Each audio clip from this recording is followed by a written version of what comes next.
I'm with DeAndre Jones, board member of the Arkansas Urban League.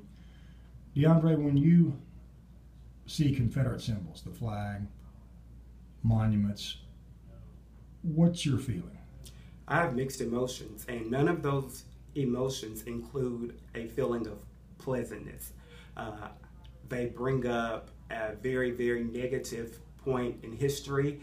It brings up oppression, injustice. It brings up slavery, and all of those things, all of those issues affected negatively, impacted, and impeded the progress of African Americans. That was an ugly part of our history.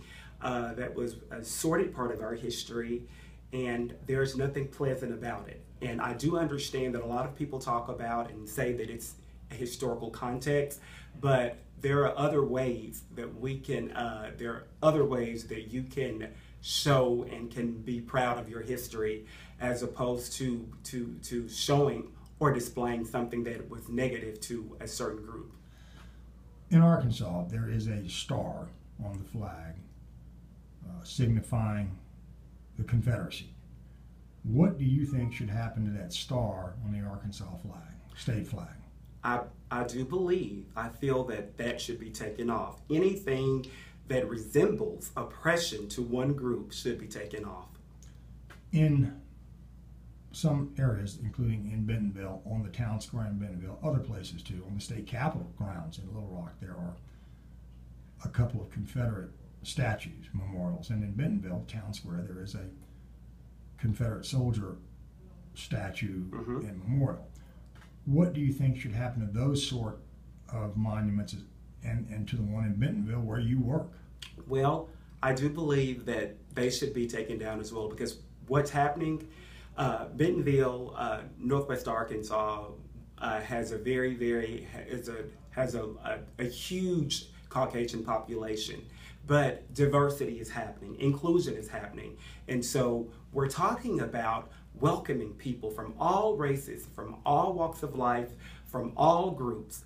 If we're going to do that, then we need to make sure that we do that as it relates to not having anything present to make them feel, to bring up a negative part of history. Nothing that resembles oppression should reflect in a public place. Final thoughts on the issue? It's very unfortunate that the killings in Charleston created this outcry to take the Confederate flag down. However, I'm glad that we're having the conversation, and I want to commend the governor of South Carolina for that. I know that it wasn't an easy decision based on the political landscape and based on so many people talking about that that's a rich part of history.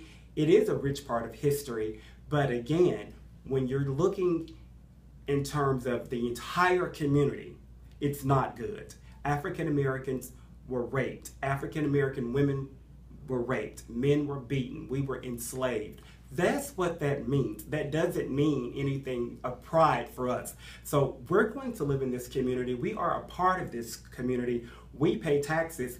Then everything should be fair, and there should not be any symbol that looks like oppression, anything that looks like hardship, anything that looks like uneasiness, anything that looks like poverty, anything that looks like inevitably death, because a lot of African Americans gave their life during slavery, and unfortunately African Americans are continuing to give their life or their life has been taken.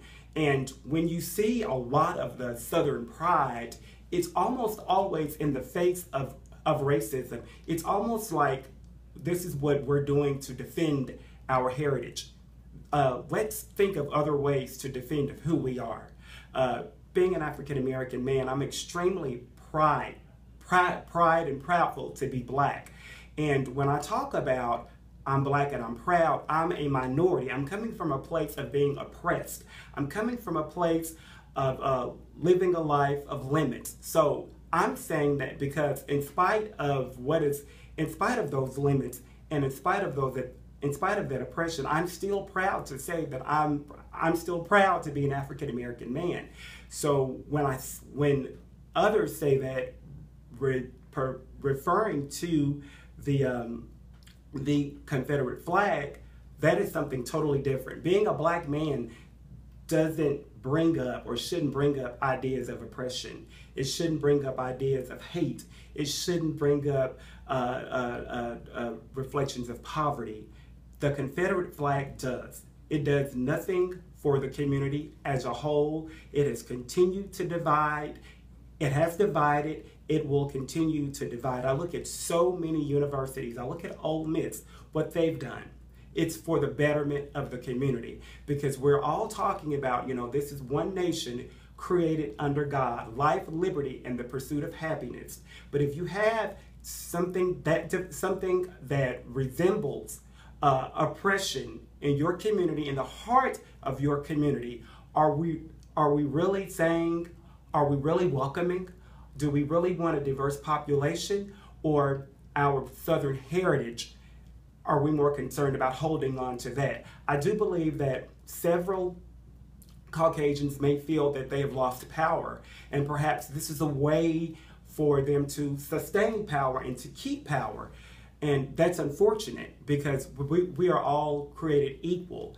And I hear so many people, pushing diversity, so many corporations, universities, organizations are talking about, we've got to be diverse, we've got to be inclusive. In Arkansas, the state of Arkansas is singing the same song. So now you have an opportunity.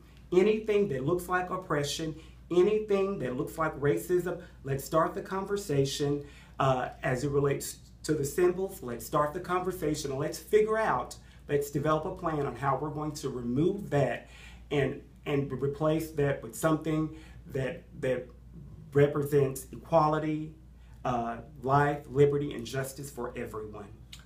Thank you, DeAndre Jones. Thank you, Larry.